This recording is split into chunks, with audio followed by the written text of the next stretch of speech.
The morning Rose Vaughn stood up in the middle of Harding's General Store and told Mayor Clemens exactly where he could put his new ordinance about women requiring a male escort to conduct business transactions. Every soul in Dusty Creek, Texas knew that no man in his right mind would ever come courting her. That was the summer of 1882, and Rose was 24 years old, with dark auburn hair that she refused to keep pinned properly under a bonnet, and eyes the color of the sage flats after a good rain green-gray and full of something wild that made people uncomfortable when she looked at them directly. She ran the Vaughn apothecary on the north end of Main Street, a business her father Hector had built and left to her when he died of a chest fever 2 winters prior, and she ran it without apology, without a husband's signature, and without the slightest inclination to pretend that she needed anyone's permission to do so. Dusty Creek was a proper frontier town by 1882 standards. It sat in the rolling scrubland of central Texas, far enough from San Antonio that it had its own fierce personality, and close enough to the cattle drive routes that it saw its share of trail hands, gamblers and men who passed through carrying more secrets than belongings. The town had a church, a schoolhouse, a sheriff's office with a capable man named Walt Greer behind its desk, a saloon called the Red Mare, a livery stable, a telegraph office, and 312 souls who all knew each other's business whether they wanted to or not. Rose Vaughn was the kind of woman those 312 souls discussed at supper. Not unkindly, necessarily, but with that particular flavor of bewilderment that people reserve for things they cannot fully categorize. She was educated. Her father had insisted on it, had ordered books from back east, and sat with her at the kitchen table every evening until she could quote medical texts and argue the properties of herbs and medicines with genuine authority. She was capable. She was honest to a degree that many people found bracing, the way cold water from a well is bracing in the middle of August. And she was, in the estimation of nearly every woman in the Dusty Creek Ladies' Social Club, simply too outspoken for any decent cowboy to take seriously as a wife. "You want a husband, Rose. You are going to have to learn to soften your edges," said Mabel Prout one afternoon, leaning on the counter of the apothecary with the comfortable authority of a woman who had been dispensing unsolicited advice for 43 years. "Men don't want to feel like they're arguing with a law professor every time they open their mouths." "Then perhaps those men should think more carefully before they open their mouths," Rose said pleasantly, measuring out a portion of dried willow bark for Mabel's husband's arthritis without looking up from the scale. Mabel sighed the deep, theatrical sigh of a woman who had tried and failed many times. "You are going to end up alone, child." "I am going to end up doing exactly as I please, Mabel," Rose said. "Now tell your husband to steep this in hot water for 10 minutes and drink it in the morning, and tell him to stay off that knee." She was not, in truth, indifferent to loneliness. There were evenings when she closed up the shop and walked home through the long amber light of a Texas sunset and felt the particular ache of a life that was full and purposeful but missing something she couldn't quite name.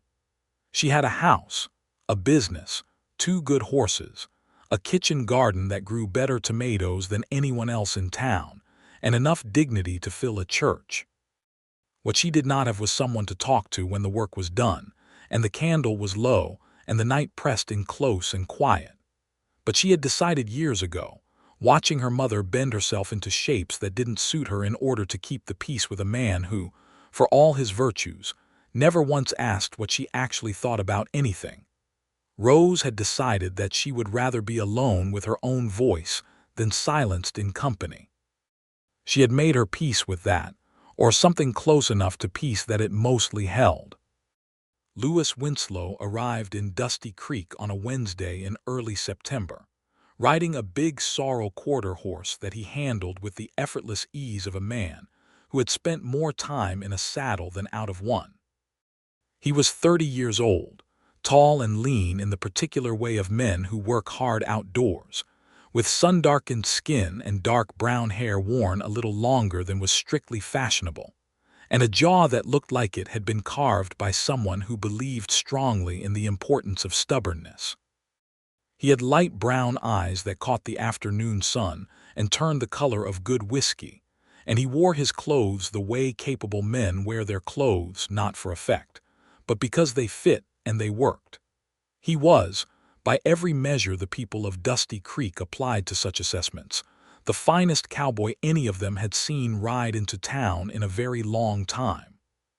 He came riding in ahead of a cattle drive from a ranch called the Double Cross down near Laredo, 300 head of longhorn, and a crew of 8 men, and he handled the logistics of getting that herd settled in the holding pens at the south end of town, with the quiet authority of a man accustomed to being listened to. Sheriff Walt Greer, who had seen enough trail bosses to form opinions about them, shook Lewis Winslow's hand and said later to his deputy that the man had an honest grip and steady eyes, which was Walt Greer's highest form of praise. Lewis arranged lodging for his crew at the boarding house, settled his horse at the livery, and then walked down Main Street in the long blue shadow of late afternoon like a man taking stock of a new place with genuine interest, rather than the dull habit of a man who has seen too many towns to find any of them remarkable.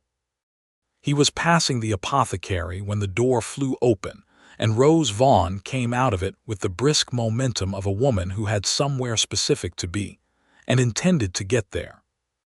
She was carrying a basket of medicines for old Garrett Finch, who was laid up with a leg infection on the far side of town and too proud to come in himself, and she was also, at the same moment, reading from a small notebook in her other hand, which was the kind of thing she did when she was trying to hold 2 tasks in her mind simultaneously. She walked directly into Lewis Winslow's chest. The basket didn't fall because she caught it with the reflexive grip of a woman who had spent years preventing things from dropping. The notebook did fall, and Lewis bent to pick it up at precisely the same moment she did, and for a brief, suspended second they were eye to eye and close enough that she could see the exact amber shade of his, and he could see, she imagined later, the startled irritation in hers. "My apologies," he said, and he meant it. She could tell because his voice didn't have the reflexive amusement that men usually offered when they walked into a woman who had the bad manners to be moving with purpose. He handed her the notebook with both hands, which was a small thing but struck her as oddly careful. "I should have been watching where I was going." "We both should," she said, which was not a thing she would ordinarily have admitted, and she wasn't entirely sure why she said it now. She straightened and looked at him properly. "Are you with the cattle drive?" "I am, Lewis Winslow, trail boss." "Rose Vaughn," she said. "I run the apothecary. If any of your men need anything while you are in town, I am open from 7 in the morning until 6 in the evening." "I'll remember that," he said. She nodded, adjusted the basket on her arm and went on her way, and that was all. A collision on a dusty sidewalk, a 60-second exchange, and 2 people going in opposite directions. Nothing remarkable. The kind of thing that happened in a town this size a dozen times a day. Except that when she got home that night and sat at her kitchen table with a cup of tea going cold beside her medical notebook, she found herself thinking about the way he had handed her the notebook with both hands, like it was something worth being careful with. And across town, in a room at the boarding house that smelled of old wool and pine soap, Lewis Winslow lay on his back on a narrow bed and stared at the ceiling and thought, with some bewilderment, about a woman with rain-colored eyes who had apologized for something that was equally his fault without making it sound like weakness. The following morning brought a different kind of encounter. Lewis had been up before dawn, checking on his herd, speaking with the buyer who had come out from San Antonio to inspect the cattle. By 9 o'clock the business was in good shape, the papers were signed, and he had the better part of a day with nothing specifically required of him. His men had scattered to various pursuits that trail men pursue when they hit town: food that someone else cooked, a bath, cards at the Red Mare. Lewis was not a man who found idleness comfortable, so he walked. He ended up at the apothecary. Not entirely by accident, if he was being honest with himself, though he made up a reason. He had a shallow cut on his left hand from a piece of wire he'd handled wrong the day before, and it would be sensible to have it looked at rather than let it turn into something that needed more attention later. The shop was cool and aromatic inside, smelling of dried lavender camphor, something sharp and medicinal he couldn't identify, and underneath all of it, something warm that might have been cedar. Rose was behind the counter, grinding something in a stone mortar with the focused attention of a woman doing mathematics in her head, and she looked up when the bell above the door chimed. "Mr. Winslow," she said, and there was a brief flicker of something not quite surprise in her expression before it settled back to professional. "What can I do for you?" He showed her the cut on his hand. She came around the counter without any of the flutter or ceremony that some women performed around men, just came around as a person would come around to look at something that needed looking at, took his hand in both of hers, and examined the cut with the same focused attention she'd been giving the mortar a moment before. Her hands were warm and slightly rough from her own work, and she turned his hand in the light from the window with a practical thoroughness that was entirely clinical and somehow also the most comfortable he had felt in someone else's company in quite a long time. "It doesn't need stitching," she said, "but it should be cleaned properly. You've been touching rope and leather with it, which means you've been introducing dirt into the wound since it happened. Sit down." He sat on the low stool she indicated with a tilt of her head, and she went to work with water she poured from a pitcher and a cloth and a tincture that stung sharply and that she did not apologize for. "This will sting," she said, a half-second after it already had. "So I noticed," he said. She glanced up at him with the brief, assessing look of someone checking whether the complaint was genuine or theatrical. He wasn't complaining, just observing, and apparently she could tell the difference, because she nodded and went back to what she was doing. "Your men all make it through the drive all right. All 8. Lost a steer to a river crossing outside of Mason, but that's cattle, not men. Long drive from Laredo. Longer in September than in spring. The grass is thinner." She was winding a clean bandage around his hand now, and she had a deft, practiced way of doing it that spoke of years of this kind of work. "Do you always drive the same route?" "Changed it this year. Came further east to avoid some trouble near the Edwards Plateau. There's been a band of rustlers working that area, and I had a crew and a herd to look after." He paused. "You know the region." "My father delivered medicines to ranches all through this part of Texas when I was growing up," she said. "I went with him sometimes. I know most of the roads." She tied off the bandage and released his hand with the same businesslike efficiency with which she had taken it and stepped back to her side of the counter. He found himself oddly reluctant to get up from the stool. "How long has the apothecary been yours?" 2 years, she said. "Since my father died. I'm sorry. Thank you." The words were simple, and she said them simply, without the overly decorative grief some people performed, and without the armored blankness others used to deflect sympathy.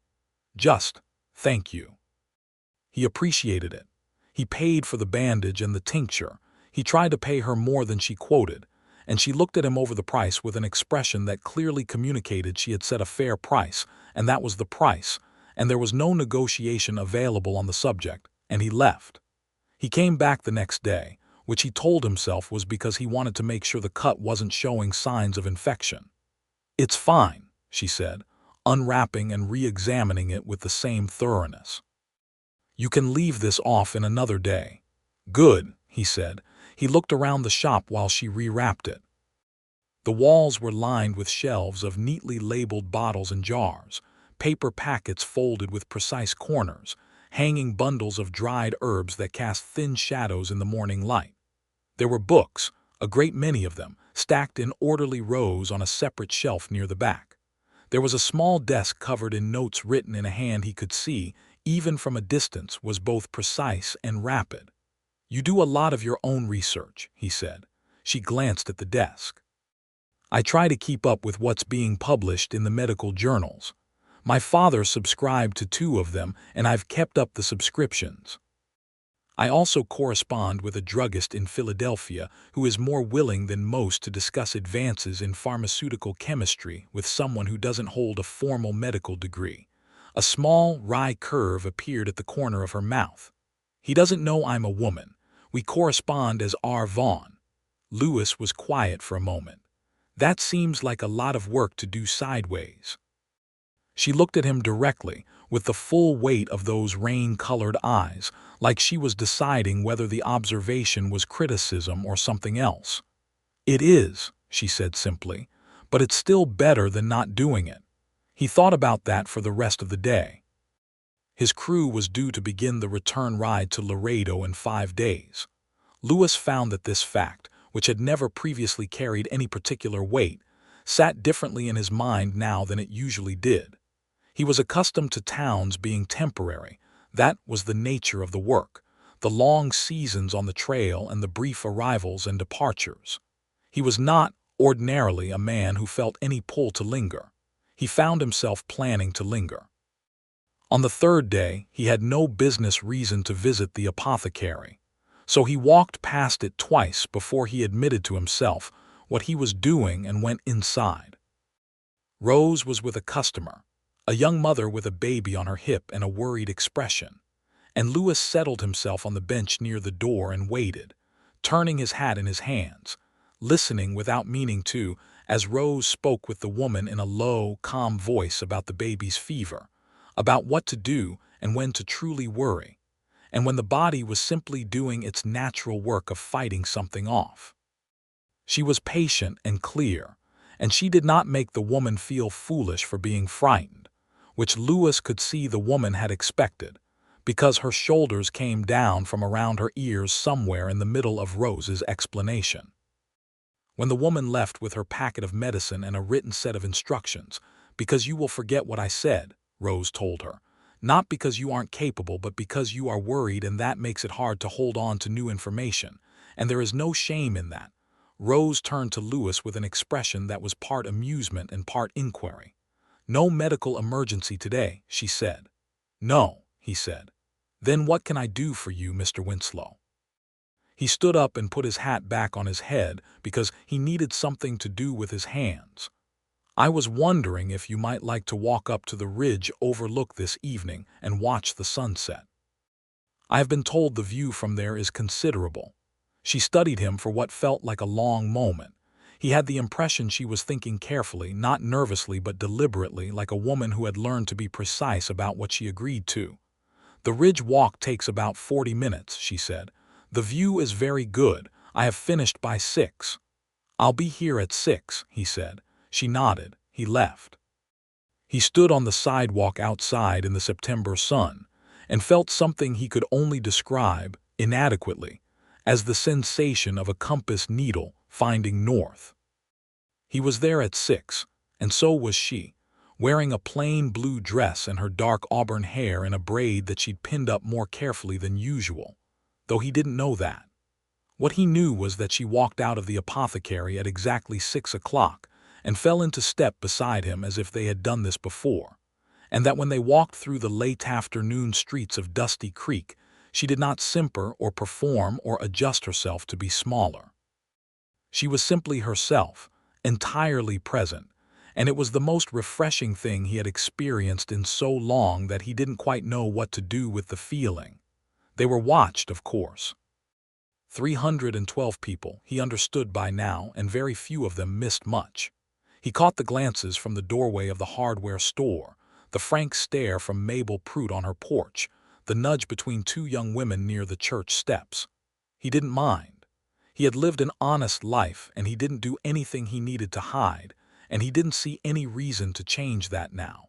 The ridge overlook was everything it had been described as. The land opened out below them in the long gold-and-amber light of the September evening, the scrubland running to the horizon in every direction, the cattle pens just visible at the south end of town, the winding thread of the creek glinting copper in the last of the sun. The sky went through shades of pink and orange, and at the edges, a blue so deep it was almost purple, and the whole of it was reflected in the water below in colors that seemed impossible and entirely real at the same time. They stood side by side on the rock shelf at the top of the ridge and they talked, which surprised them both, the easy and immediate quality of it. She told him about growing up in Dusty Creek, about riding with her father on his medicine routes, about the year she had spent in San Antonio at 17 studying with a female physician there, a rare thing then and rare now, who had taught her more in 12 months than the books alone ever could have. He told her about the ranch where he had grown up near Victoria, about his father who had taught him to read cattle the way other men taught their sons to read text, about the years of working other men's drives before he had saved enough to take on his own contracts. "Do you own land?" she asked, the way she asked most things directly, without decorative hedging. "Not yet," he said. "I've been saving toward it. There's a parcel up near Fredericksburg that a man I know is willing to sell at a fair price. Another year of contracts and I'll have enough." "What kind of ranch?" "Cattle to start, but I'd like to run some horses too. Good working horses, quarter horses bred for ranch work. There's a solid market for that and I understand horses." He paused. "What about you, the apothecary? Is that the whole of what you want?" She was quiet for a moment, watching the last edge of the sun sink below the land. "I want to expand," she said. "There's a doctor in town, Dr. Paul Merritt, who is 61 years old and talking about retiring to his daughter's home in Houston. When he goes, Dusty Creek will have no physician within 40 miles. I have been thinking about what that means, about whether someone with my training could fill some portion of that gap." She paused. "People in town are not entirely comfortable with the idea." "What do you think?" he asked. "I think that people in pain don't usually have the luxury of being particular about who helps them," she said. "And I think that the gap between what I am and what a licensed physician is has more to do with the laws governing who can be licensed than it does with actual knowledge or capacity." "Have you said that to anyone in town?" he asked. "I said something very like it to Mayor Clemens," she said, and he could hear the dry amusement in her voice. He was not pleased. Lewis looked at the darkening sky for a moment. "Good," he said. She turned to look at him and he could see, even in the fading light, the slight widening of her eyes, not shock exactly, but the expression of someone who had not expected that particular word. "Good," she repeated. "Someone should say it," he said. "Seems better when that someone actually knows what they're talking about." The walk back down the ridge in the gathering dark was quieter, but not uncomfortably so. It was the quiet of two people who had said enough that silence was now comfortable between them, which is a different thing entirely from the silence of two people who don't know what to say. At her door, the side door of the apothecary that led up to the rooms where she lived above the shop, he took his hat off and held it against his chest. "Thank you," he said, "for the conversation and the company." "Thank you for the suggestion," she said. "I haven't watched the sunset from up there since my father died." "It was good to see it again." He nodded. He put his hat back on. He went down the street and around the corner, and then stood for a moment in the alley between the hardware store and the feed merchant and thought, with the straightforward clarity of a man not much accustomed to self-deception, that he was in significant trouble. The next morning, the whispers in Dusty Creek were at full gallop. Mabel Prout had told her neighbor Mrs. Aldridge, who had told her husband, who had mentioned it to 3 men at the feed store before breakfast. And by the time Rose opened the apothecary at 7 o'clock, at least a third of the town had discussed the fact that Rose Vaughn had been seen walking to the ridge overlook with Lewis Winslow the previous evening. Mabel came in at 9:30, which was earlier than her usual time, and this told Rose everything she needed to know about the purpose of the visit. "He is a trail hand," Mabel said, settling herself onto the stool as if taking up an official position. "A trail boss, I understand, which is better, but still a man who lives on the road and has no permanent establishment." "He is working toward one," Rose said, not because she felt she owed Mabel the explanation but because the factual inaccuracy bothered her. You are not seriously considering. Mabel, Rose said, looking up from the bottle she was labeling, and the particular directness of her gaze made Mabel stop mid-sentence. I went for a walk with a man to watch the sunset. I am not applying for your approval. Mabel left earlier than usual, but the conversation left something in Rose that was harder to dismiss than she let on. Not Mabel's opinion. She had long since made her peace with Mabel's opinions being irrelevant to the actual conduct of her life. What remained was the quieter question underneath the noise. What was she doing? She was a woman who ran her own business, kept her own counsel, and had made a specific and deliberate decision not to arrange her life around the expectations of men.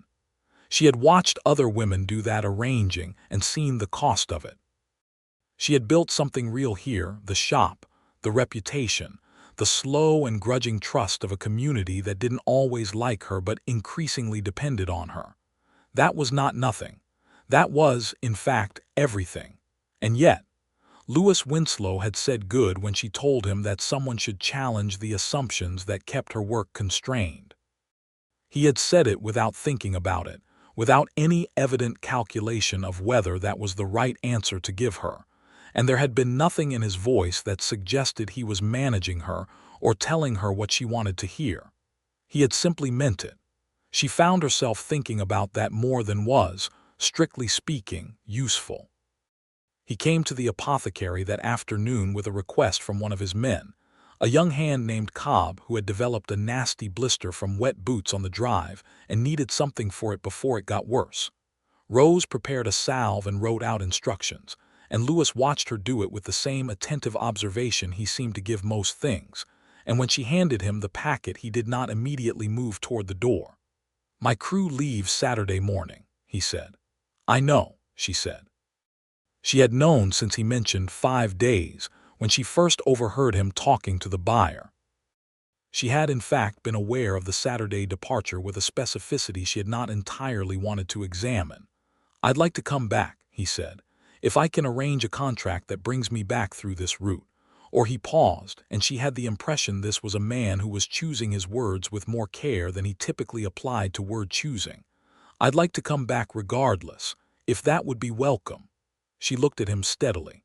"That is a long ride just to visit a town."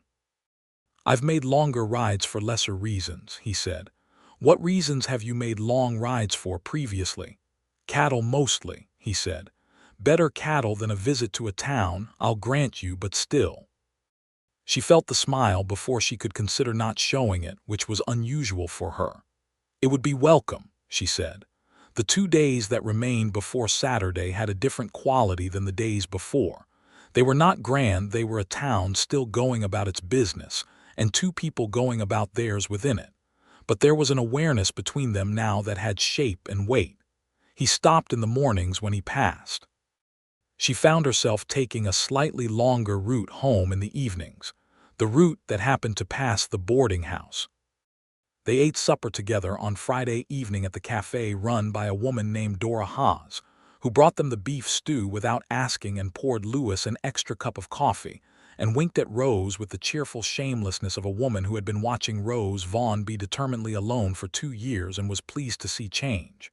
"People are talking," Rose said. "I imagine so," Lewis said. "It doesn't bother you." He considered the question seriously, which she appreciated, because it was a serious question. "People talked about me when I was 19 and got into an argument with my first employer over the way he was working his horses," he said. "People talked about me when I walked off a drive mid-season because the trail boss was cutting rations on the cattle to improve the weight margin at his own expense.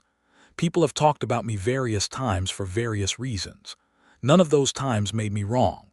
He looked at her. "Does it bother you?" "They've been talking about me since I was 12 years old," and corrected the preacher's misquotation of a medical passage in front of the whole Sunday congregation, she said. "I made my peace with the talking a long time ago. Then we're even," he said. On Saturday morning Rose did not close the apothecary to see them off, because that would have been a statement larger than the situation yet warranted, and because She was a practical woman who had a customer coming at 7:30 with a persistent cough that needed attention.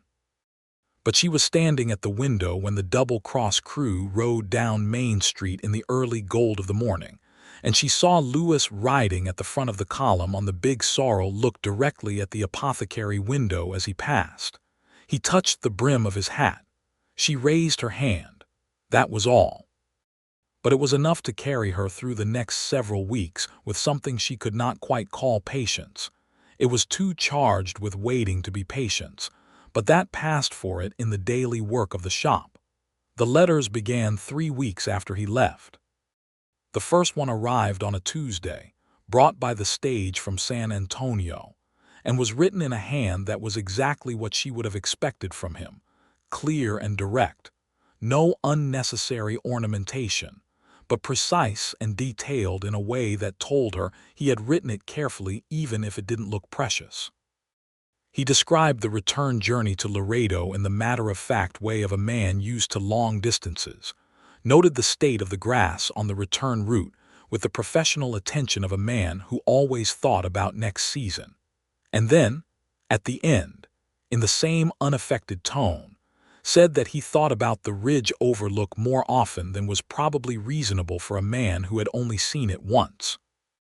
She wrote back that evening, at her kitchen table with a fresh candle lit and the October wind pressing against the glass, and her letter was longer than his. She told him about a difficult case she had handled that week, a rancher's wife whose husband had not wanted Rose's help and had required some significant persuasion, and about the letter she had received from her Philadelphia correspondent describing a new technique for managing wound infections, and about the fact that the October sunsets from the ridge were even better than the September ones. He wrote back within the week. His letter was longer than his first one. This went on through October and into November, the letters crossing each other on the stage routes, arriving sometimes 2 at once, and sometimes with gaps of 10 days between. She read each one the day it arrived, alone at her kitchen table with her tea, and she reread them sometimes in the evening when the shop was closed and the wind was loud outside. She was not accustomed to rereading things. She read quickly and retained well, and rereading was, ordinarily, a waste of time. She told herself that the rereading of Lewis Winslow's letters was a different category of thing, which was probably the least convincing argument she had ever made to herself.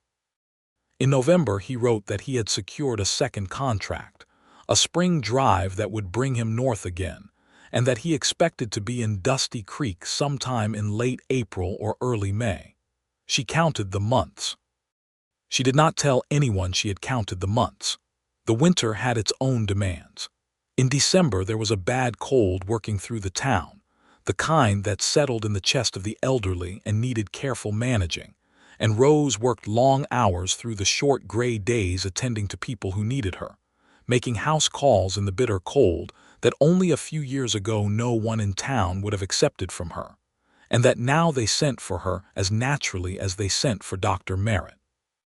Dr. Merritt himself, she noticed, was looking tired and older than his years, and he had mentioned Houston more than once in casual conversation. She had begun, quietly, to think about what it would mean to become the primary medical resource for a town of 312 people. She had begun thinking about what training she still needed, about what equipment she would require, about how to persuade a community that was accustomed to its biases to trust her with something as precious as their lives and the lives of their children. It was a project that would take years and required more courage than she usually let herself think about all at once. She also began to think about what it would mean to take on that project, while also thinking about a man in Laredo who wrote letters in a clear, direct hand and thought about ridge overlooks more than was probably reasonable. She had a conversation with herself about this, the way she had most difficult conversations, at her kitchen table with her medical notebook open in front of her, as if the familiarity of work tools would help her think more clearly. The notebook didn't help.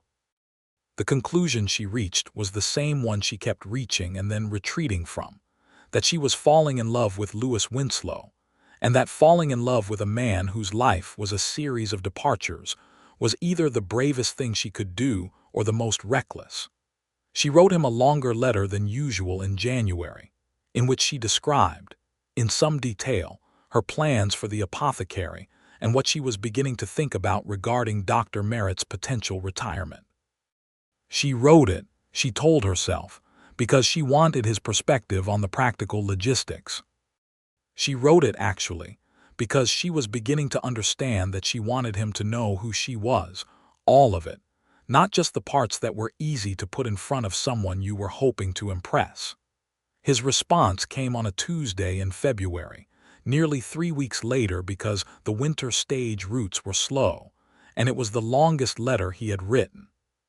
He addressed her plans directly and carefully, asked specific questions about the training she still needed, and whether she had looked into what arrangements other frontier towns had made when their physicians left, and then said, at the end, that he thought what she was doing was one of the most genuinely useful things he had heard of a person doing in a very long time, and that the people of Dusty Creek were fortunate whether they currently appreciated it or not. And then, after that, in handwriting that was slightly less uniformly even than the rest of the letter, as though he'd written it quickly before he could think twice, he wrote, "I have been trying to figure out how to say something without making it complicated, and I am going to try just saying it directly. I think about you a great deal, more than is probably wise for a man in my situation, which has not historically included a fixed address or regular hours. I don't want you to feel obligated to respond to this in any particular way, but I didn't want to keep not saying it." She read that paragraph 4 times. She folded the letter carefully. She sat at her table for a considerable time with her cold tea and listened to the February wind and thought about bravery and recklessness, and whether, in the right circumstances, they might be the same thing. She wrote back, "I think about you a great deal too. I have been trying to decide whether that is brave or reckless. I have concluded that it might be both, and that I am willing to find out which." Spring came to Dusty Creek with the particular enthusiasm of the Texas hill country wildflowers pushing up through the brown grass, the creek running full and quick with snowmelt, the air losing its edge and going soft and warm in a way that made people want to be outside in it. Rose walked to the ridge overlook alone on a Sunday afternoon in April and stood in the same place where she and Lewis had stood in September and looked out over the country going green, and thought that she had not, in a very long time, looked forward to something the way she was looking forward to the next few weeks. He arrived on the 3rd of May. She knew it was him before she saw the big sorrel, because she could hear the difference in the sound of a serious herd of cattle coming down the road from the south, and because she had been listening for it, quietly and without letting herself admit it, since the 1st of May. She was with a customer, a young cowhand named Jake Riordan, whose arm she was splinting after he'd had a disagreement with a horse, and she finished the splinting with the same careful thoroughness she always brought to it, told Jake what to do and what not to do, charged him the correct amount, and then, when he had left, stood in the middle of her empty shop for exactly 10 seconds. Then she took off her apron, smoothed her hair, put the apron back on because she was working and there was no reason to pretend otherwise, and went to the window. He was riding past on the sorrel. The herd was being pushed toward the pens by the rest of the crew. He was scanning the street with the professional efficiency of a man taking account of a town, and then his eyes found the apothecary window and found her in it, and he pulled the horse to a stop. She came outside. He swung down from the sorrel and stood in the street with the reins in his hand and the bright May sun making everything sharp and clean around them, and he looked at her for a moment with an expression she couldn't entirely read, but that made something in her chest do something she would have described, if pressed, as an interruption of normal rhythm. "Hello, Rose," he said. "Hello, Lewis," she said. And they stood there on the sunlit street of Dusty Creek, Texas, in the spring of 1883, with 312 people no doubt noting every detail, and grinned at each other like fools. He was in town for 8 days this time. 8 days because the buyer wasn't ready to take the herd for 4 of them. And then the negotiation took another 2. And then there were papers and logistics that required another 2 after that. And none of this was, as far as Lewis's crew could tell, any particular burden on their trail boss, who seemed to find the waiting entirely agreeable. Those 8 days were different from the 5 days in September. The tentative, careful thing of September was still there underneath, but it had been shaped by 7 months of letters and winter and honest words sent across 100 miles of Texas roads, and what was over it now was something warmer and more certain. They walked in the evenings, the ridge and other places too down along the creek, through the market on Saturday morning where Rose bought lavender and cloves and Lewis bought apples for the horses, and they were seen together by every person in town who had any interest in being seen, which was most of them. He came to the apothecary in the afternoons when the business of the drive was done for the day, and he sat on the stool or sometimes on the bench near the door, and they talked while she worked, which should have been distracting and was not, or was, but pleasantly, the kind of distraction that makes the work feel less solitary. He helped her move several heavy crates that had come in on the stage without being asked, just saw them sitting near the back and said, "Where do these go?" and moved them, and she appreciated the naturalness of it, the fact that it was neither performative nor a statement about her capacity to manage, just a man seeing something that needed doing and doing it. On the 5th day he asked to meet Dr. Merritt, and she arranged it, and the 3 of them sat in Dr. Merritt's small office on Pine Street and had a conversation about the town's medical future that was the most useful conversation on the subject Rose had ever had with anyone, because Lewis asked the kinds of questions that forced the practical details out into the open. What training did Dr. Merritt believe Rose still required? What the town council would need to be shown in order to sanction her taking over the practice? What equipment would need to be purchased and at what cost? Dr. Merritt, who was a good man if not an especially courageous one, answered all of it honestly, and by the end of the hour he had looked at Rose differently than he had before, which was with something that had moved from cautious tolerance to something closer to respect. "You've thought about this more carefully than I realized," Dr. Merritt said. "I've thought about very little else for 6 months," Rose said. Afterward, walking back to the apothecary through the warm afternoon, Lewis said, "He'll support you. When you ask the council—" "I didn't ask him to," she said. "I know that's why he will." She looked at him. "You have a very good sense of how people work." "Cattle and people are more similar than people like to admit," he said. "Mostly they want to feel that something makes sense and that someone who knows what they are doing is in charge of it. The rest tends to follow." She laughed, which was not a sound she produced frequently but which, when it came, was genuine and unguarded. He looked at her with an expression that was, she thought, one of the more open ones she had seen on him, and that lasted only a moment before he looked back at the road ahead of them. But she had seen it. On the 7th evening, a warm and still night with the stars showing thick above the Texas plain, they sat on the steps of the apothecary after she had locked up, and he told her about the parcel near Fredericksburg. The sale had been formalized in January. He had enough from the combined contracts, and the land was his, 140 acres with good water, a sound small house that needed work, and grazing that could support a modest cattle operation and a horse breeding program. "I'm going back to Laredo to settle the last of my commitments there," he said. "After that, I'm moving to Fredericksburg to start the ranch." Fredericksburg was 60 miles from Dusty Creek. That was not a small distance in 1883. It was also not an unmanageable one. "That's a good piece of land from what I know of that country," Rose said carefully. "It is." He was quiet for a moment. The night insects were loud in the grass beside the building. Somewhere down the street a horse shifted in its stall at the livery. "I want to ask you something," he said, "and I want to ask it plainly." She waited. "I am not the kind of man who says things he doesn't mean," he said, And I am not going to pretend that what I am going to say is just one thing and not several things at once. I think you know that he paused. She could feel, even sitting beside him without looking directly at him, the particular quality of care he was taking with this. I am in love with you, Rose. I have been for some time. And I know that what you are building here is real and important, and I know that the last thing you need is someone asking you to reshape your life around his. So I am not asking that. Another pause. What I am asking is whether you would let me come back. When the Laredo business is done, and I am on the land near Fredericksburg, whether you would let me court you in the proper way, which I understand I have been doing in a rather piecemeal fashion until now.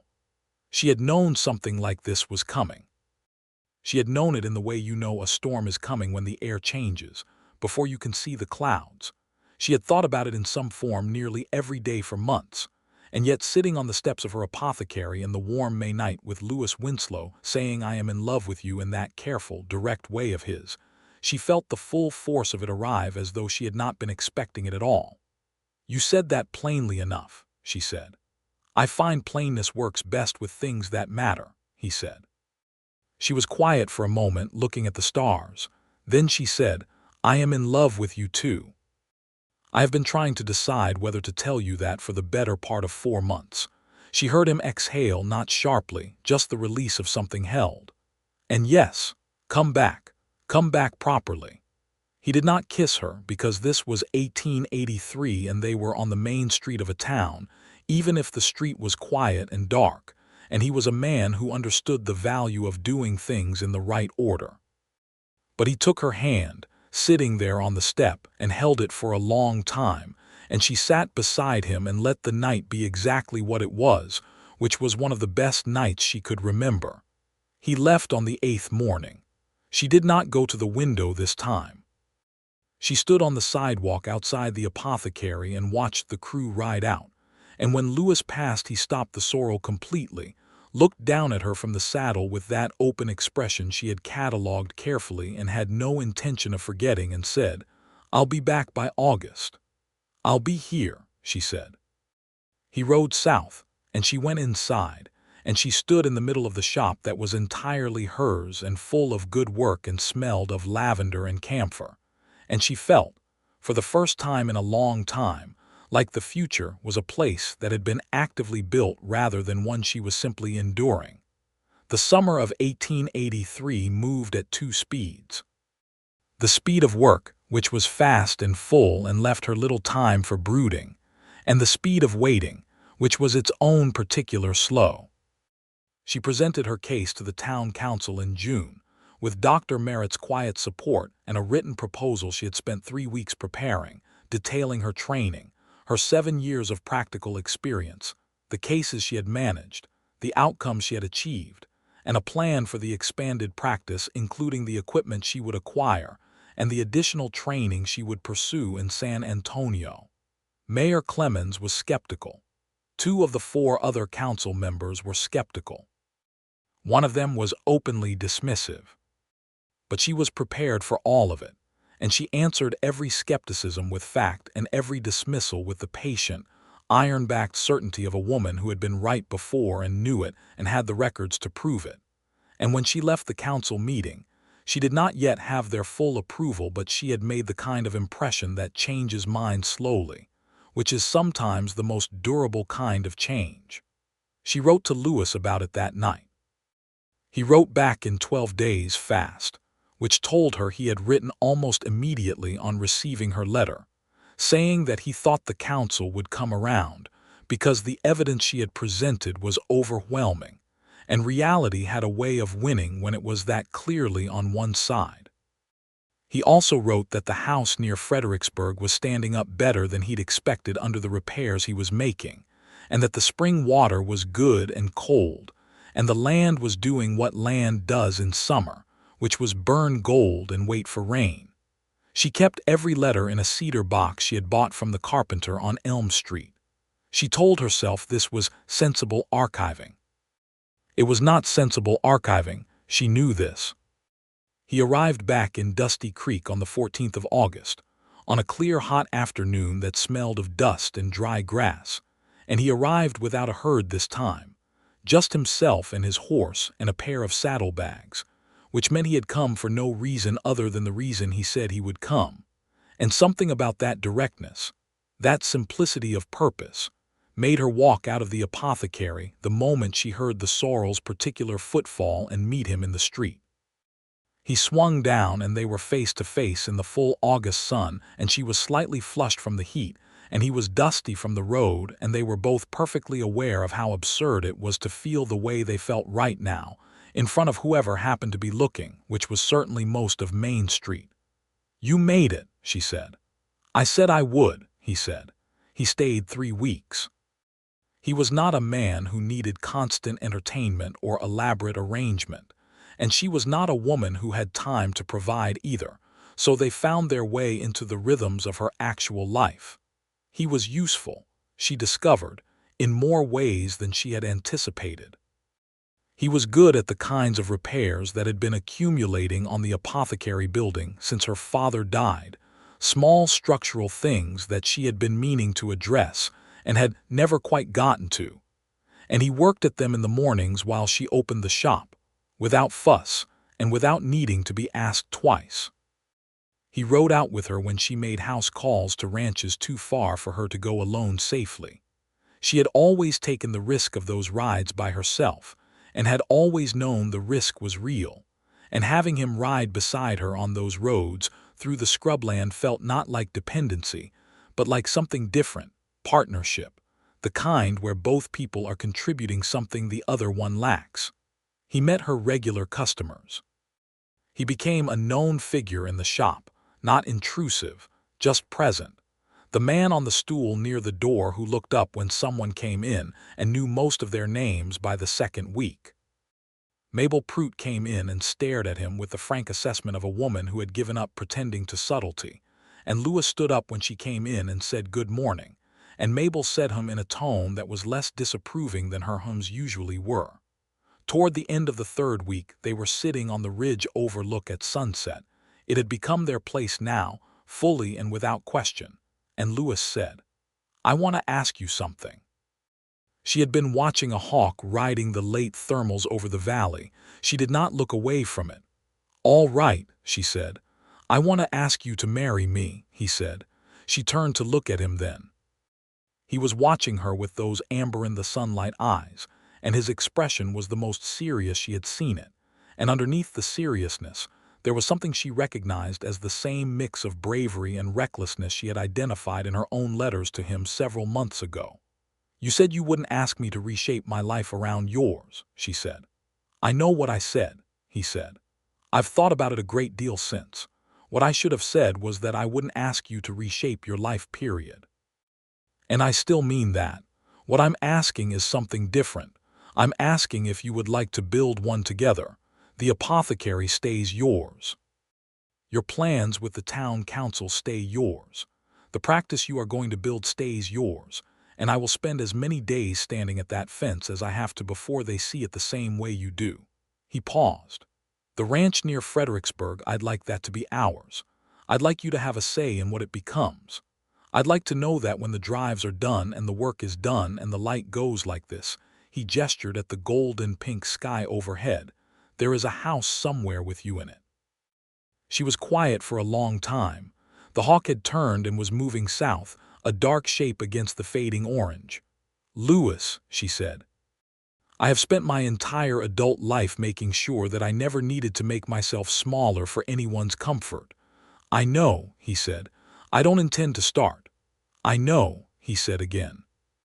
"And I am going to continue to be exactly as outspoken as I have always been, and to say what I think to the mayor and the council and anyone else who needs to hear it, and to run my business as I see fit, and to practice medicine on the people of this town, whether they think a woman should be doing it or not.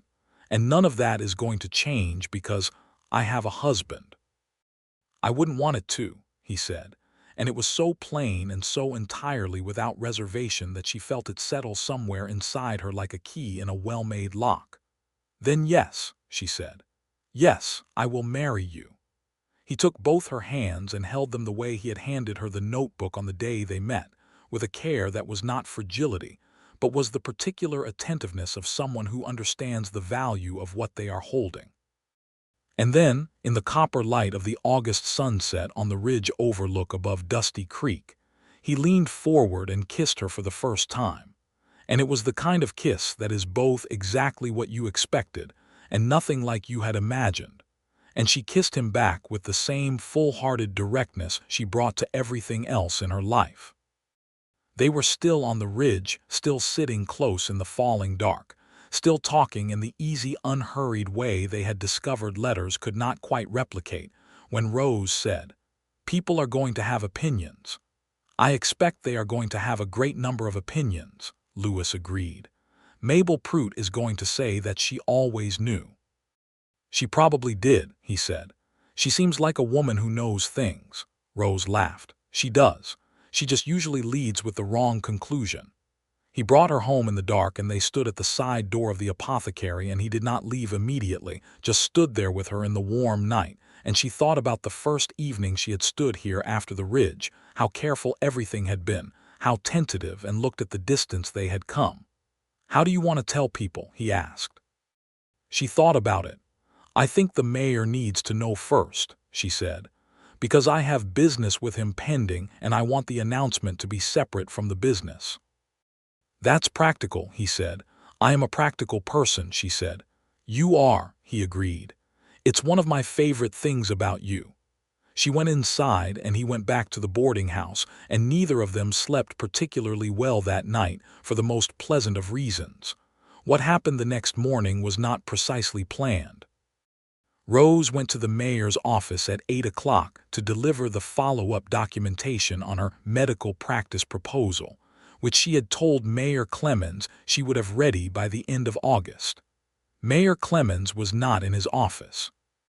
He was, as his secretary informed her, at Harding's General Store, which was where a significant amount of Dusty Creek's actual municipal business was conducted informally every morning between the hours of 8 and 9. She walked to Harding's. Main Street was alive with the ordinary business of a Texas morning: wagons, horses, a group of women with market baskets near the dry goods, 3 men in conversation outside the livery, a pair of children chasing a dog past the church. The September heat was building toward its midday peak, and the light was the particular sharp gold of a clear Texas morning in late summer. She came into Harding's and found Mayor Clemens, and beside him 3 of the 4 other council members who happened to be there, and the hardware merchant, and 2 ranchers she knew, and Mabel Prout, always and inevitably Mabel Prout, and about a dozen other townspeople going about their shopping. It was, in other words, a very public venue. She had intended to conduct her business quietly and leave.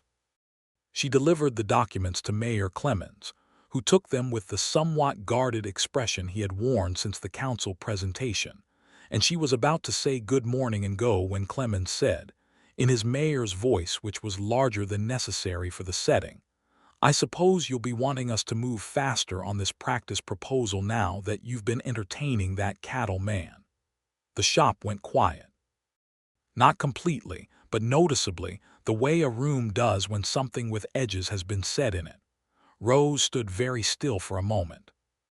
She was aware of the exact contents of the room, aware of Mabel's sharp intake of breath, aware of the 2 ranchers shifting their weight, aware of the hardware merchant looking at the floor. "I'm not sure what one has to do with the other," she said, and her voice was level and clear, the voice she used when she was most angry, which was quieter than her ordinary voice. "My proposal stands on its medical and practical merit, which I have documented in considerable detail. My personal life is not a relevant variable. Now, Miss Vaughn." Rose. They all heard it, his voice from the doorway behind her. She turned, and Lewis Winslow was standing in the entrance of Harding's General Store, having seen her come in from across the street and followed, which he would explain to her later, and which she would find, in retrospect, to have been a very good piece of timing. He came in and stood beside her, and he looked at Mayor Clemens with the steady, unhurried gaze of a man who has spent years managing difficult situations on the open range without flinching, and said, "Her name is Rose. And what she put in front of this council is the most thorough case I've read for any business proposition in this part of Texas, which I have ridden across a great many times. I'd suggest you judge it by what it says." Mayor Clemens looked from Lewis to Rose and back. The room was very quiet. "Well now," said one of the council members, the older rancher named Beaumont, who had been the most open of the five in the presentation, "that does sound like good advice." "I also," Lewis said, and his voice carried into every corner of the shop with the natural authority of a man accustomed to being heard clearly over wind and cattle and distance, "intend to ask this woman to marry me, publicly, since it appears we're all here and I have the opportunity." Rose turned to look at him. He looked back at her with complete calm. "I've already asked," he said to her lower, "and you've already said yes, but it seems like the right moment to let the town know." "Lewis," she said, and the way she said his name in that moment, with all the layers of the last year in it, was the most unguarded sound she had made in front of this many people in all her 25 years. "Rose Vaughn is the finest woman I have encountered in my life," he said, to her but also to the room, because the room was there and the room was Dusty Creek and Dusty Creek was her home, and he wanted it understood. "She is brilliant and capable and honest, and she is going to be the best thing that ever happened to the medical care of this town if you have the sense to let her. And she is going to be my wife, and I am the luckiest man in this county." Harding's General Store was completely silent. Then Mabel Prout said, "Well, I always knew," in a tone of entire satisfaction, and the room dissolved into noise and laughter and the complicated, warm, somewhat chaotic response of 312 people, processing several pieces of information at once. Rose looked at Lewis and Lewis looked at Rose, and she said, very quietly so only he could hear, "You are going to get an extremely detailed lecture later about consulting a person before making public announcements on their behalf." "I know," he said, and he was smiling in the way she had catalogued in her memory, and that still had the same effect as the first time. "I look forward to it."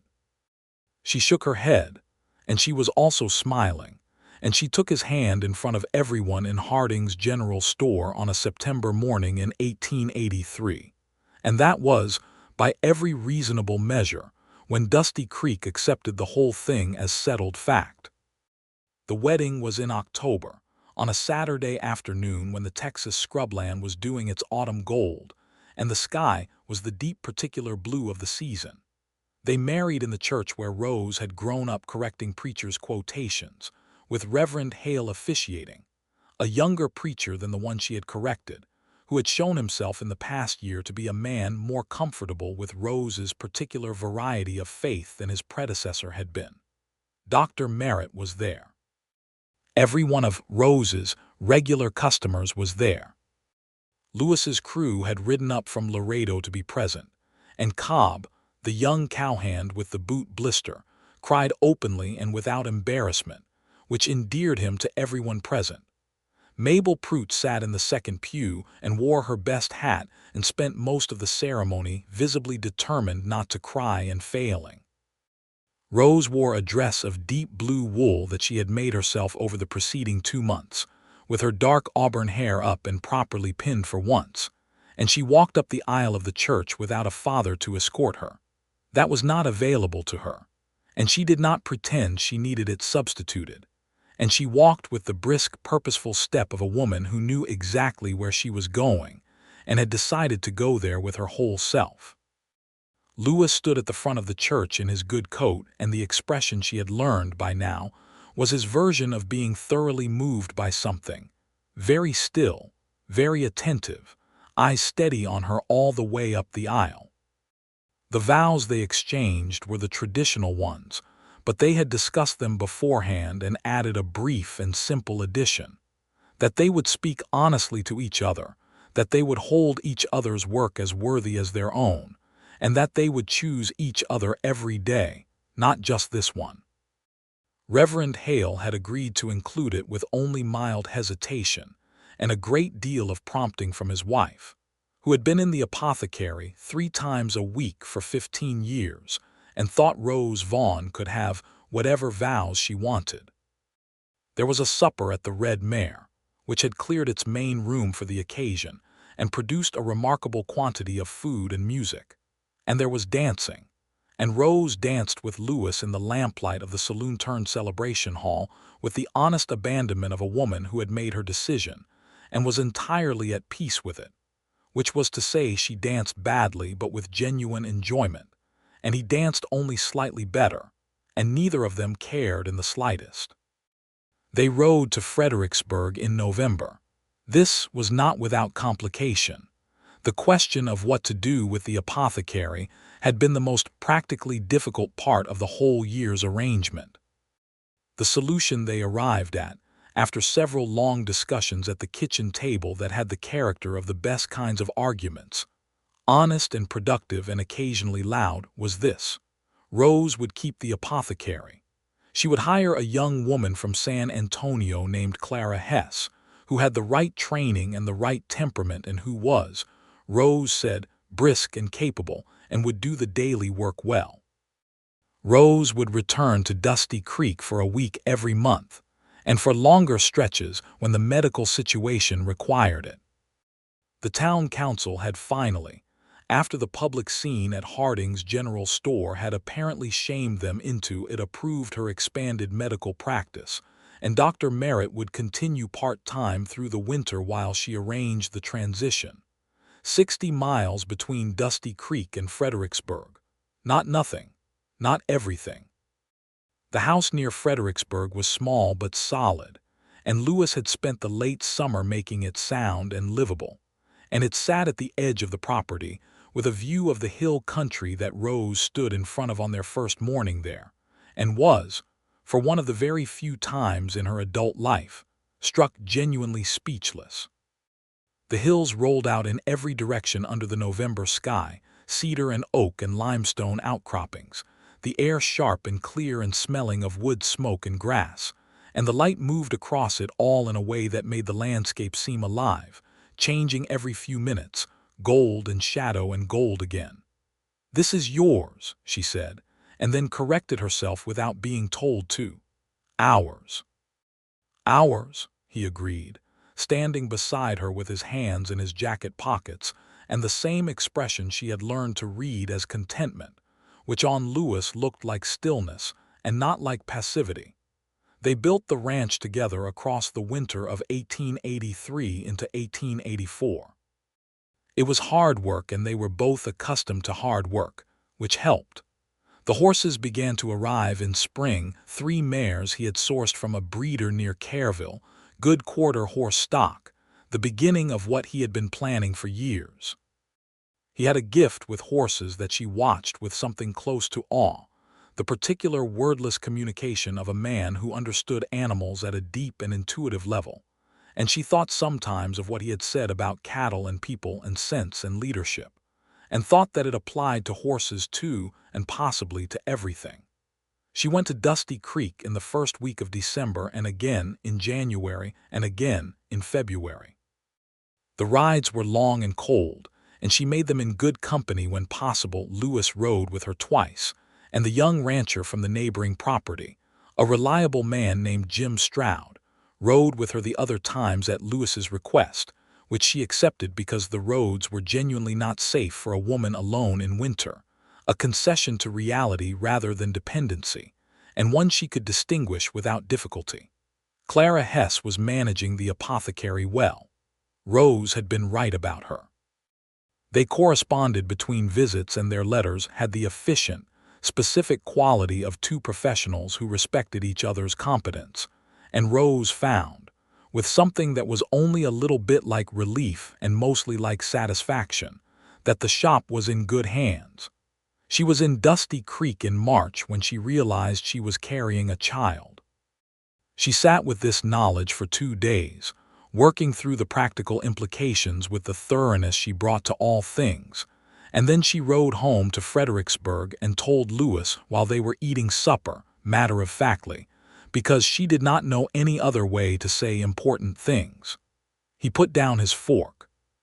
He looked at her across the table, and then he did something she had not expected, which was that his expression moved through several things she recognized: surprise and calculation of the practical kind, and something that was quieter and deeper. And he said quietly, "Are you all right?" "I'm very well," she said. "It's early, I'd estimate November." He was quiet for a moment. Then, "How do you feel about it?" She considered the question honestly, as she did all questions. "Surprised," she said. "And frightened in a practical way, not a personal one." And she paused. "Good, I feel good about it." He got up from his side of the table and came around and crouched beside her chair, which was an undignified position for a large man, and he didn't seem to notice, and he took her hand. "Then so do I," he said. She put her other hand over his. Outside the window, the March wind was moving through the cedar, and the stars were beginning to show in the darkening sky, and the house was warm and smelled of supper. And she was 25 years old and had a husband and a shop and a medical practice, and 140 acres of hill country land and a child coming in November. And she thought of the kitchen table where her mother had bent herself into shapes that didn't fit her. And she thought of the evening she had stood on the ridge overlook alone in October of last year and felt the ache of something missing, and she thought, this is what the ache knew. The year moved through its seasons with the ordered abundance of a good year. Spring lambs on Jim Stroud's neighboring property. Lewis's mares producing their first foals, too, that spring, both healthy, a bay colt and a gray filly that Rose immediately declared her favorite, which Lewis disputed only mildly. Rose's medical practice expanding in both Dusty Creek and in the closer surrounding area of Fredericksburg, where she had begun seeing patients twice a week out of a room in the town's small hotel, whose owner, a woman named Mrs. Garza, had offered it at a reduced rate, with the frank reasoning that she would rather have a good healer nearby than not. The summer heat arrived with its usual ferocity, and Rose worked through it with slightly more rest than she would otherwise have allowed herself, under Lewis's gentle and consistent observation, which never crossed into instruction, but was the particular attentiveness of a man who was watching someone he loved carry something precious, and was making sure the path ahead of them was as clear as he could manage. He fixed the steps to the back porch. He arranged for better water access closer to the house. He did these things without announcement, which was the way he did most things. She went to Dusty Creek in June and July. The council had, by June, formally approved her expanded medical role, which Beaumont delivered with the particular satisfaction of a man who had been on the right side of a thing and knew it, and Clemens delivered with the particular discomfort of a man who had been on the wrong side and was trying not to show it. She shook both their hands with the same grace and moved on. Dr. Merritt retired to Houston in August. There was a small farewell dinner at Dora Haas's cafe, and Dr. Merritt, who had grown over the past year from cautious tolerance to something genuinely warm, gave a brief speech in which he said that the medical care of Dusty Creek was in better hands than it had been in for some years, and he looked at Rose when he said it, and she looked back at him steadily, and said thank you in the way she said thank you, simply, and meaning it.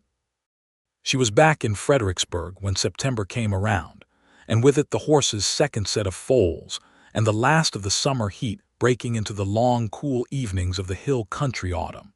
And she was sitting on the back porch on an evening in early September watching the light move over the hills when she thought about the 1st September, 1882, and the sidewalk in Dusty Creek, and a man with amber eyes who had bent to pick up her notebook with 2 hands. Lewis came out and sat beside her, bringing her a cup of tea she hadn't asked for, because he had noticed the things she needed before she mentioned them for a year and a half now, and it had stopped surprising her and become simply part of the texture of daily life, which was one of the best things about being known. "What are you thinking about?" he asked. "The 1st September, she said. He was quiet, looking out at the hills the way he looked at things he found worth looking at fully, without rush. "You walked out of that shop like the building was too small for you," he said. "The building was too small for me," she said. I was carrying everything. You still do, he said. You're better at asking for help with the heavy crates now. I asked you to hand me one thing in November, she said, and you have built an entire narrative around it. It was a significant thing, he said, and she could hear the smile in his voice without looking. She leaned against him, which was not something she did reflexively or thoughtlessly. She was not a woman for whom physical ease with another person came automatically, but which she had discovered over 18 months was something she could do without effort with Lewis, had been able to do from earlier than was probably explicable. He put his arm around her and they sat in the September evening and watched the hill country light do what it did, which was magnificent and unhurried and entirely indifferent to the smallness of human schedules. Their son arrived on the 12th of November, which was 2 weeks earlier than Rose had calculated, demonstrating, as she said afterward, that medicine is not an exact science. He was healthy and loud from the first moment, which suggested to everyone present that he would take after his mother. They named him Hector for her father, and Lewis held him in the lamplight of the bedroom with the careful attention of a man who understood that he was holding something he had no prior experience with and intended to learn. And Rose watched him from the bed and thought that she had been right about most things in her life, and wrong about one, which was that she could be entirely complete alone. Hector grew fat and cheerful through the winter, and the house near Fredericksburg became the particular kind of place that houses become when they hold people who are genuinely content, not precious, not decorated for effect, but lived in and used and full of the evidence of real life, boots by the door and medical notebooks on the kitchen table and horse blankets on the fence, and eventually, a wooden rattle that Lewis made himself from cedar wood on the winter evenings when the work was done and the baby was sleeping. Rose was back at work before the winter was out, first seeing patients in Fredericksburg, then making her monthly returns to Dusty Creek. She brought Hector with her on some of the Dusty Creek trips, and Clara Hess became his devoted admirer, and Mabel Prout held him on her second visit with an expression of absolute triumph, as though the baby was personally vindicating her, which Rose chose not to examine too closely. The apothecary thrived. The medical practice in Fredericksburg grew. By the spring of 1885, Rose was seeing more patients per week than Dr. Merritt had seen in his last 2 years, which she noted in her medical notebook with the same factual precision she applied to everything, and which gave her a satisfaction she did not need to understate or overstate. Lewis's horse breeding operation was beginning to develop the reputation that good work eventually earns when it is given enough time. The quarter horses from the Winslow Ranch, they called it the Ridge Ranch, for the overlook where the proposal had happened, and Rose had agreed to that with only the observation that it was sentimental, which was not a criticism, were starting to be sought out by ranchers across the hill country and beyond. He ran occasional cattle on the land for income stability, but the horses were the center of what he was building, and they were good animals and he was good with them, and the market reflected that. On a Sunday morning in April of 1885, Rose rode out across the far pasture on the gray mare, her named Favorite, who had turned out to be the best-tempered and most athletic of the breeding stock, and Lewis rode beside her on the big sorrel, who was getting older now but still moved with the same easy power, and Hector sat in front of Lewis on the saddle with the enormous contentment of a 16-month-old who had spent enough time in the saddle to regard it as a natural location. The hill country was in its April extravagance, bluebonnets across every slope, the oak leaves still fresh and bright, the limestone outcroppings catching the morning light and throwing it back in warm gold tones. The air was cool and smelled of cedar and new grass, and the distant possibility of rain that would come this afternoon but had not come yet. Rose pulled the gray mare up at the top of a small rise and looked out over the land, their land, hers and Lewis's, 140 acres of hill country Texas that was good and solid and working, and across the boundary fence the Stroud property rolling out north and west, and beyond that the long open country that went all the way to horizon. "We should get chickens," she said. "We have been discussing chickens for 8 months," Lewis said. "I've been discussing them," she said. "You've been not discussing them. I've been listening to you discuss them," he said. "That is not the same thing." "No," he agreed. "Do you want chickens?" "Yes," she said. "Then we will get chickens," he said. She looked at him with Hector sitting in front of him on the sorrel, the boy's dark hair. He had Lewis's hair and her eyes, which she found an almost unreasonable combination of favorable shining in the morning sun, and Lewis's steady expression looking back at her over the boy's head, and she thought of the version of herself from 3 years ago, sitting at a kitchen table calculating loneliness, and thought how little she had known about what was coming. "The council is talking about bringing in a formal doctor from back east," she said. "Beaumont told me in March. Apparently there's funding available through a new state program." "How do you feel about that?" "Relieved and annoyed," she said, which was entirely honest and which he received without surprise because he had been listening to her for 2 years. "Relieved because the town needs more than one person. Annoyed because if I had been given the formal training that men are given access to without negotiation, I would have had the credentials to be that doctor and the conversation would be different." "The conversation will be different for the next woman," he said, "because of what you've done." She looked at him. He meant it, she could tell, as she always could with Lewis whether he meant something. He did not say things for effect. "That's an optimistic view of progress," she said. "You gave me that view," he said.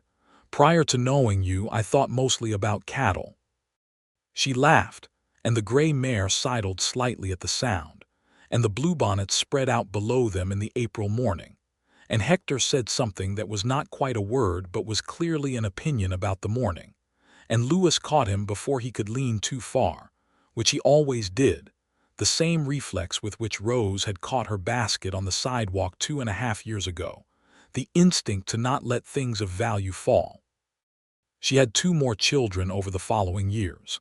A second son, William, in 1887, who was quieter than Hector and deeply interested in everything mechanical, and a daughter in 1889, whom they named Clara after Clara Hess, who had kept the apothecary running through everything, and had by then become the central medical resource for Dusty Creek so thoroughly that Rose had formally signed over the apothecary's deed to her, which Clara accepted with the brisk capability that characterized all her dealings. Rose kept her Fredericksburg practice.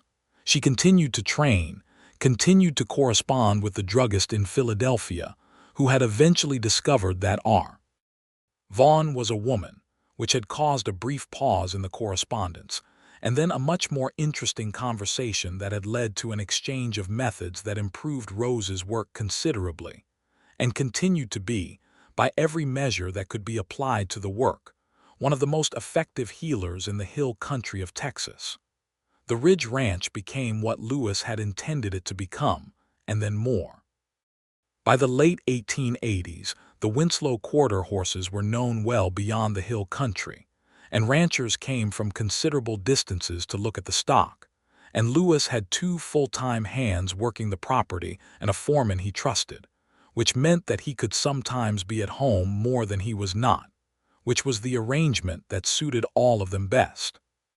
Hector grew into a boy who could ride before he could read, and could read before he started school, and argued with his teacher by the 2nd month in the manner of a child, raised in a household where both parents believed that being right was more important than being agreeable. His teacher wrote Rose a note about it. Rose wrote back a note that was diplomatically worded and essentially said that she would speak with her son about timing and context, and would leave the substance of his arguments to be evaluated on their merits. His teacher did not write again. William dismantled and reassembled the kitchen clock at age 7, and was found not guilty on the grounds that he had put it back together correctly. Their daughter, who they called by her middle name June, short for the name Clara June, which gave her 2 namesakes and a great deal to explain, was from her earliest consciousness the kind of child who went at everything with wholehearted commitment, and who could, by age 3, already make the gray mare follow her around the paddock with the ease of someone who had inherited something particular from her father. On a November evening in 1890, 8 years after Lewis had ridden down Main Street in Dusty Creek on a sorrel horse and walked into a woman with rain-colored eyes on a sidewalk, they sat together on the back porch of the Ridge Ranch house, which was larger now than the original structure, well-built and solid, with the kitchen garden on the south side that Rose had planted her second year there, and that was considerably better than her Dusty Creek garden had ever been. Though she would not have said that to the tomatoes personally, the children were inside. They could hear Hector arguing the finer points of something with William, and June's periodic interjections at a pitch that suggested she was winning, and the ordinary warm noise of a house that is full. The hill country night had come down clear and cold, and the stars were the same impossible density they always were out here, away from town, and the cedar smell was in the air and the wood smoke, and somewhere in the near pasture the gray mare, older now but still the best-tempered horse on the property, moved in the dark. Lewis reached over and took Rose's hand on the arm of her chair. She turned her hand over and held his, the way they had sat on the step of the apothecary once in the first year, when everything was new and tentative and charged with possibility. It was not tentative anymore. It was solid and warm and known, and what had not changed was that it was still charged with possibility, which was not something she had expected to still be true in the 8th year, and was the thing she valued most. "Mabel Prout wrote to me," she said. "She is visiting her daughter in San Antonio in January and says she intends to come through Fredericksburg on the way back. She will stay for a week," Lewis said. "At least," Rose agreed. "She will hold June and declare that she always knew. She always knows everything," Rose said. In retrospect, Lewis looked out at the dark hills and the stars. "She was right about one thing." Rose looked at him. "What was that?" She said, "The second time I came into the apothecary, while she was still in there examining the situation." He paused, and she could hear the amusement underneath. "She said you were the most remarkable woman she had ever had to worry about." Rose was quiet for a moment. "She said that." "She said, that girl is going to be either very alone or very well matched, and she said it the way Mabel says things, which is like she expects both possibilities to hear her and behave accordingly." Rose looked at the stars. She thought about the kitchen table and the candle and the cold tea and the particular ache of a life that was full and purposeful and missing something she couldn't name. She thought about the first letter in its cedar box, which was still in the box, along with all the others, in the drawer of the desk in her study. She thought about rain-colored eyes in a mirror that no longer looked the same to her as they had in 1882, because the person behind them had been changed by choice and by love and by 8 years of building something real. "She was right about the second one," Rose said. Lewis squeezed her hand. "She was." Inside, Hector's voice rose to a pitch that suggested the argument had reached a critical juncture, and June's interjection became a sound of pure and jubilant victory, and William's quiet response was too low to hear but clearly definitive, and the night settled around the Ridge Ranch house like it had always meant to be there, stars and cedar and the sound of a family being itself fully, without apology, without performance, in the good solid dark of a Texas night that went on and on toward morning. Rose Vaughn, who had been told she was too outspoken for any decent cowboy, held the hand of the finest one she had ever known, and thought that the people who said such things were usually talking about themselves, and should probably have been corrected sooner. She had been correcting things her entire life.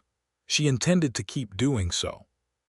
The cedar wood on the porch was still warm from the afternoon sun, holding the heat the way good stone holds heat, slowly and surely and for a long time, and she sat in the last light of the evening with her husband and her work and her children and the hill country of Texas rolling out in every direction, and she was entirely, completely, irreducibly herself.